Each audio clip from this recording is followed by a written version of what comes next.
Chapter number 4 linear equations इन two variables. ठीक है, linear equation in two variables का मतलब क्या होता है? सबसे पहले तो मतलब समझो लीनियर इक्वेशंस का मतलब क्या होता है। लीनियर इक्वेशंस का मतलब होता है कोई भी एक्सप्रेशन, जैसे मैं लिख रहा हूँ x प्लस 2, ये एक एक्सप्रेशन है। ठीक है, लीनियर का मतलब क्या होता है कि डिग्री 1 होनी चाहिए, यानी कि x की जो पावर है वो 1 होनी चाहिए। x की पावर 2 नहीं हो सकती, x की पावर 2 नहीं हो सकती। कोई भी ऐसी एक्सप्रेशन हम नहीं लिखेंगे जिसमें x की पावर 2 है। ठीक है, लीनियर मतलब x की पावर 1 होगी।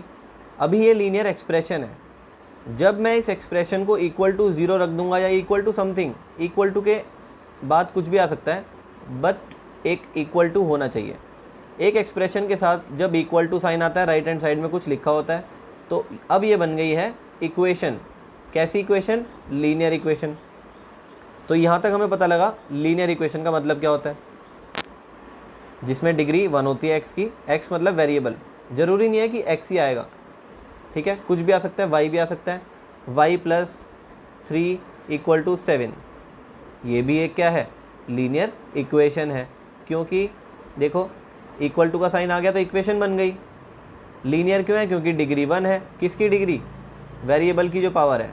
ठीक है, वेरिएबल मतलब जो भी हमारा x y z कुछ भी आ रहा होता है ना, वो होता है वेरिएबल, उसकी पावर 1 होनी चाहिए, मैक्सिमम पावर।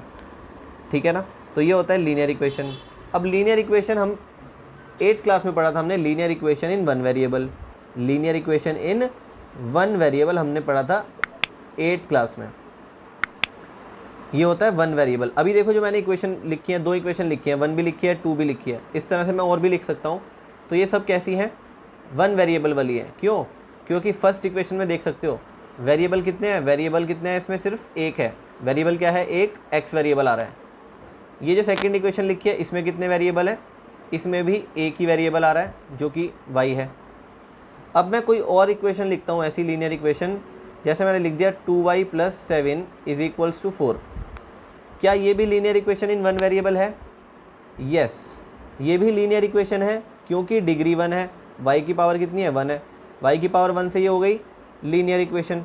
इक्वेशन किसकी वजह से बोला हमने इसको? इक्वल टू साइन आ रहा है, इसलिए हमने इसको इक्वेशन बोला। ठीक है, इक्वल से हमें पता लगता है ये इक्वेशन है। अगर इक्वल टू समथिंग कुछ ना होता, सिर्फ इतना ही होता, तो हम इसको एक्सप्रेशन बोलते, लीनियर एक्सप्रेशन। ठीक है, अभी ये हो बन गया है लीनियर इक्वेशन इन 1 वेरिएबल। और यहाँ पर वेरिएबल कितना है? वेरिएबल यहाँ पर एक ही है, जिसका नाम y वेरिएबल है। ठीक है, ये होता है linear equation in 1 variable. Chapter का नाम है लीनियर इक्वेशन इन 2 वेरिएबल। तो ये लीनियर इक्वेशन इन 2 वेरिएबल क्या होता है वो देखते हैं। अब हम पढ़ने वाले हैं इस चैप्टर में लीनियर इक्वेशन इन 2 वेरिएबल। ये तो हमारे थोड़ी प्रीवियस नॉलेज के बारे में तुम्हें एक बार से एक्सप्लेन कर दिया। लीनियर इक्वेशन इन 2 वेरिएबल हम देखें तो ये क्या होता है। चलो अब इसको देखते हैं और फ़र्क समझते हैं, क्या फ़र्क है। अब भी मैं लीनियर इक्वेशन लिखूंगा, लेकिन यहाँ पर वेरिएबल जो आएंगे वो 2 आएंगे। कैसे? ऐसे देखो, जैसे कि आ गया 4x plus 2y equal to 5। Equal to से मुझे पता लगा कि ये इक्वेशन है। लीनियर में क्यों बोल रहा हूँ? क्योंकि वेरिएबल की डिग्री देख लो, डिग्री 1 है दोनों में। x की डिग्री भी 1 है और y की डिग्री भी 1 है, मतलब पूरी इक्वेशन की डिग्री 1 है ओवरऑल हम कहेंगे। ठीक है, तो लीनियर इक्वेशन बन गई। 2 वेरिएबल क्यों बोल रहे हैं? क्योंकि इसमें 2 वेरिएबल्स यूज़ हो रहे हैं। कौन कौन से वेरिएबल यूज़ हो रहे हैं? x और y।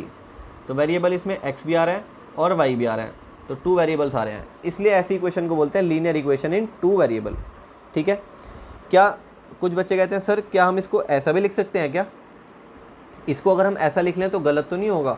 4x plus 2y minus 5 equal to 0, तो ऐसा गलत तो नहीं होगा? नहीं, ऐसा गलत क्यों होगा? ऐसा गलत क्यों होगा? अच्छा सोचो, ये गलत थोड़ी है, ये भी एक लीनियर इक्वेशन है। हाँ है। इक्वेशन क्यों बोल रहे हैं? इक्वल टू की वजह से। लीनियर क्यों बोल रहे हैं? पावर की वजह से। वेरिएबल्स कितने आ रहे हैं इसमें? 2 वेरिएबल आ रहे हैं, तो ये भी तो लीनियर इक्वेशन इन 2 वेरिएबल है, तो इसको हम बोल सकते हैं। और बल्कि ये होती है स्टैंडर्ड फॉर्म, इसको इस तरह लिखोगे तो ये इसकी स्टैंडर्ड फॉर्म इस तरह से कहलाती है। ठीक है, तो जनरल वे में अगर हम इसको लिखना चाहें तो कैसे लिखेंगे? कुछ बच्चे कहते हैं सर हमें एक एग्जांपल से समझ नहीं आ रहा, आप ऐसा करो 1-2 एग्जांपल और समझा दो। तो उनके लिए एक एग्जांपल और लिख देता हूँ। जैसे कि कभी लिखा होगा 2z प्लस, ज़रूरी थोड़ी है कि हमेशा x लिखा होगा, 2z plus 17y is equal to 29y minus 3। तो क्या सर ये यहाँ भी y आ रहा है, यहाँ भी y आ रहा है, तो क्या ये भी एक लीनियर इक्वेशन इन 2 वेरिएबल है? तो मेरा आंसर होगा हाँ, ये भी लीनियर इक्वेशन इन 2 वेरिएबल है। क्यों है? क्योंकि मैं ऐसा करता हूँ, इसको थोड़ा सा सिंप्लीफाई करके दिखाता हूँ तुम्हें। देखो मैं ऐसा करता हूँ, इस वाली टर्म्स को भी इधर ही ले आता हूँ। 17y माइनस का 29y हो जाएगा इधर आके, ये 3 इधर आके प्लस का हो जाएगा, इक्वल टू के उधर 0 रख लेते हैं। ठीक है, हमेशा याद रखना इक्वल टू के राइट हैंड साइड में 0 रखोगे तो ज़्यादा बेटर है, तब ये स्टैंडर्ड फॉर्म में आ जाती है। तो इसको हम लिख सकते हैं 2z, ये होगा कितना, माइनस का 12y। सोचो 17y माइनस 29y कितना हो गया, माइनस का 12y प्लस का 3 इक्वल टू 0। अब ये हमने थोड़ा सा सिंप्लीफाई कर लिया ताकि हम इजीली चेक कर सकते हैं। अब देखो क्या ये लीनियर इक्वेशन है? हाँ, क्योंकि z की पावर 1 है, y की पावर 1 है, लीनियर है। इक्वल टू का साइन आ गया, इक्वेशन है। 2 वेरिएबल्स आ रहे हैं, यस, तो हम बोलेंगे वेरिएबल भी आ रहे हैं 2, तो ये बन गए लीनियर इक्वेशन इन z और y वेरिएबल आ रहा है, लीनियर इक्वेशन इन 2 वेरिएबल्स। तो ये हो गया हमारा थोड़ा सा लीनियर इक्वेशन इन 2 वेरिएबल्स, यानी कि इंट्रोडक्शन चैप्टर के बारे में। अब देखते हैं थोड़े से क्वेश्चन, लेकिन क्वेश्चन पे चलने से पहले मैं आपको एक स्टैंडर्ड फॉर्म, एक जनरल फॉर्म बताने जा रहा हूँ। एक जनरल फॉर्म सुनो क्या होती है।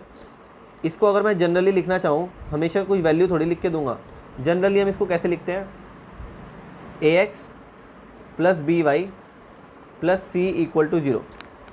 तो अब बच्चे कहेंगे सर आपने ये क्या लिख दिया, ax plus by plus c equal to 0, कोई वैल्यू तो है ही नहीं इसमें। तो एक मेरी बात सुनो, यहाँ पर हमारे पास वेरिएबल्स क्या हैं, x वेरिएबल है और y वेरिएबल है। ठीक है, जो x के साथ में आ रहा है, जो x के साथ में आ रहा है, हमने पिछले चैप्टर में भी पढ़ा था, ये होते हैं कोफिशिएंट। तो अगर कोई पूछ ले x का कोफिशिएंट क्या है, coefficient of x, coefficient of x क्या है, यहाँ पर a है। ऐसे ही कोफिशिएंट ऑफ y है हमारा यहाँ पर b। कोफिशिएंट मतलब क्या होता है, जो साथ में आ रहा है उसके। और ये c क्या है, यहाँ पर c क्या कहलाएगा, कांस्टेंट टर्म। कांस्टेंट टर्म वो टर्म होती है जो जिसमें ना कोई x आ रहा होता और ना कोई y आ रहा होता, यानी कि जिसमें कोई वेरिएबल नहीं आ रहा होता। c एक कांस्टेंट टर्म कहलाएगी। ठीक है, अगर मैं तुम्हारे से कहूँ कि कंपेयर करना है तुम्हें, इससे इसको कंपेयर करो जो मैं लिख रहा हूँ अभी, 5x प्लस 4y प्लस 9, इसको इससे कंपेयर करो और मुझे वैल्यू बताओ, a की वैल्यू क्या होगी, b की वैल्यू क्या होगी और c की वैल्यू क्या होगी। इसको कंपेयर करके कोई भी बता सकता है। इसको कंपेयर करना है अपनी स्टैंडर्ड फॉर्म से। ये हमारी स्टैंडर्ड फॉर्म होती है, जनरल फॉर्म भी बोलते हैं इसको, स्टैंडर्ड फॉर्म भी बोलते हैं, ही लिख लेना। ठीक है, स्टैंडर्ड फॉर्म भी बोल देते हैं इसको। तो अगर मेरे को कोई क्वेश्चन आए एग्जाम में, ये क्वेश्चन लिख के देंगे वो और बोलेंगे compare it with standard form and find the value of A b c. यहाँ पर ऐसे आएगा, compare it with standard form. वो लिख के नहीं देंगे स्टैंडर्ड फॉर्म, हमें पता होनी चाहिए standard form and find value of A B and C. तो यहाँ पर मैं क्या करूँगा, मेरे को पता है, मेरे को खुद को पता होना चाहिए कि x के साथ a आता है। तो ज़रा कंपेयर करो, x के साथ a है, y के साथ b है और c कांस्टेंट है। तो यहाँ पर x के साथ क्या आ रहा है, x के साथ आ रहा है 5 और मुझे पता है x के साथ तो a माना जाता है। तो कंपेयर करोगे तो a की वैल्यू आ गई 5, y के साथ आता है b, तो b कितना हो गया, b हो गया 4। और जिसमें कोई एक्स वाई नहीं आ रहा होता वो होती है हमारी कांस्टेंट टर्म। कंपेयर कर लो, कांस्टेंट टर्म क्या हो गई हमारी यहाँ पर, 9 हो गई। तो ये मेरा आंसर हो गया, एक्स ए बी सी की वैल्यू आ गई। इन्होंने कहा था ना ए बी सी की वैल्यू फाइंड करो कंपेयर करके, तो मैंने इसको इससे कंपेयर करा, एक्स के साथ देखा ए, वाई के साथ देखा बी और जो कांस्टेंट टर्म थी वो सी। चलो ठीक है, यहाँ तक भी सर समझ में आ गया। तो सर हमें ये बताओ, अगर यहाँ पर आपने तो प्लस प्लस की वैल्यूज़ ली थी, अगर माइनस की वैल्यू आ गई तो क्या होगा। जैसे कि एग्ज़ाम में आ गया ऐसे, √2x minus 4√2y minus 29√3 equal to 0। तो सबसे पहले तो यही देख लो, क्या ये लीनियर इक्वेशन इन 2 वेरिएबल है। यस, लीनियर इक्वेशन है, x की पावर 1 है, y की पावर 1 है। इक्वल टू का साइन आ रहा है, यस आ रहा है, तो ये इक्वेशन भी है। लीनियर इक्वेशन 2 वेरिएबल्स में आ रही है, यस। अब वो क्वेश्चन के साथ लिख के देंगे compare this equation with standard form and give the value of या find the value of ABC की वैल्यू बताओ, फाइंड लिख लो यहाँ पर, ठीक है, find the value of ABC। तो क्या लिखेंगे हम, इसको कंपेयर करने के लिए ऐसे लिख लेते हैं। हमें पता है कि हमारी स्टैंडर्ड फॉर्म क्या होती है, मैं पहले ऐसे लिखता हूँ स्टैंडर्ड फॉर्म, मैं यहाँ पर लिख के दिखाऊंगा क्वेश्चन में, ठीक है। मेरे को पता है स्टैंडर्ड फॉर्म होती है AX + BY + C = 0, ऐसे लिखते हैं स्टैंडर्ड फॉर्म को, ठीक है। तो मैं यहाँ पर चेक करूँगा, कंपेयर करूँगा इन दोनों को। x के साथ क्या लिखा है यहाँ पर √2, कंपेयर करो x के साथ क्या आता है a, तो आंसर क्या होगा मेरा √2, a की वैल्यू हो गई √2। जब मैंने y को कंपेयर करा, y से y कंपेयर करो तो b की वैल्यू हो जाएगी, y के साथ देखो b आता है, y के साथ b आता है, तो यहाँ y के साथ क्या आ रहा है 4√2। कुछ बच्चे कहेंगे सर 4√2, लेकिन मैं कहता हूँ माइनस का साइन भी ले लिया करो साथ में, ठीक है, तब होता है आंसर करेक्ट। तो आंसर होगा -4√2, साइन को नहीं छोड़ना, ठीक है। अगर प्लस होता तब तो कोई मैटर ही नहीं है, प्लस को लिखो ना लिखो बात एक ही है, प्लस ही माना जाता है। सी में देखो कांस्टेंट टर्म क्या होगी, -29√3, सी में भी माइनस आ रहा है तो -29√3। यहाँ पर XYZ कुछ नहीं आ रहा, तो बस हमें यही पूरी की पूरी वैल्यू उठा के सी में रखनी है। तो ये हो गया मेरा आंसर, ABC तीनों की वैल्यू आ चुकी है। देखो अब हम करेंगे कुछ एग्जाम्पल इससे related. Compare the following given below with the form AX + BY + C = 0 and find value of ABC। ये मैंने 5 पार्ट दिए हैं इस क्वेश्चन में।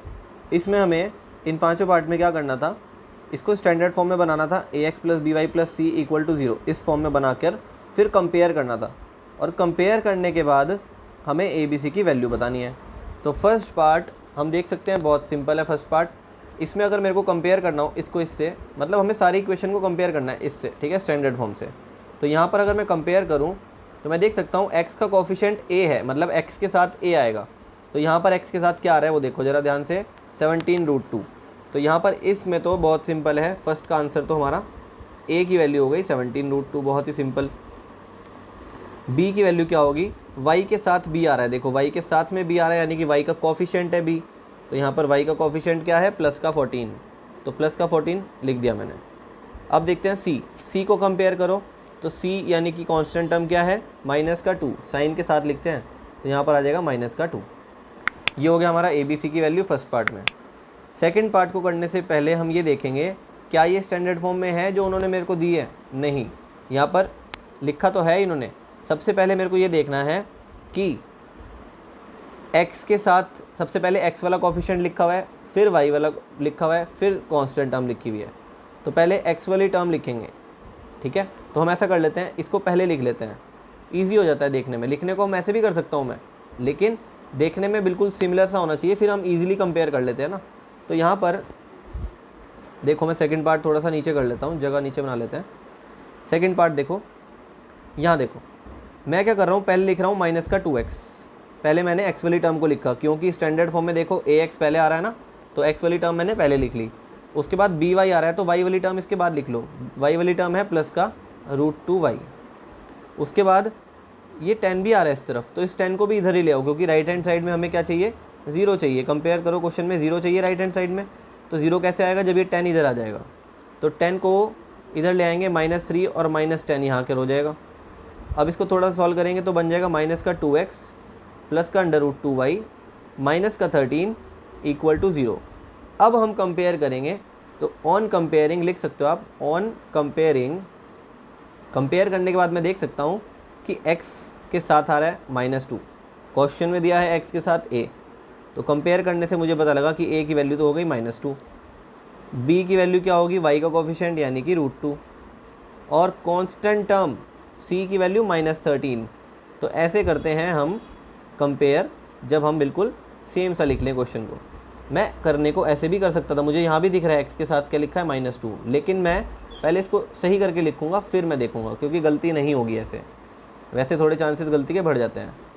थर्ड पार्ट में देखते हैं, ये भी एक स्टैंडर्ड फॉर्म में नहीं है। पहले मैं 4x लिखूँगा, क्वेश्चन में देखो ना पहले x लिखा है, फिर मैं -3y लिखूँगा, फिर 2 को लिख लूँगा, इक्वल टू में 6 लिखा है, 6 को इधर लेके आऊँगा तो ये बन जाएगा 4x माइनस 3y प्लस का 2 और 6 इधर आगे हो गया माइनस का 6।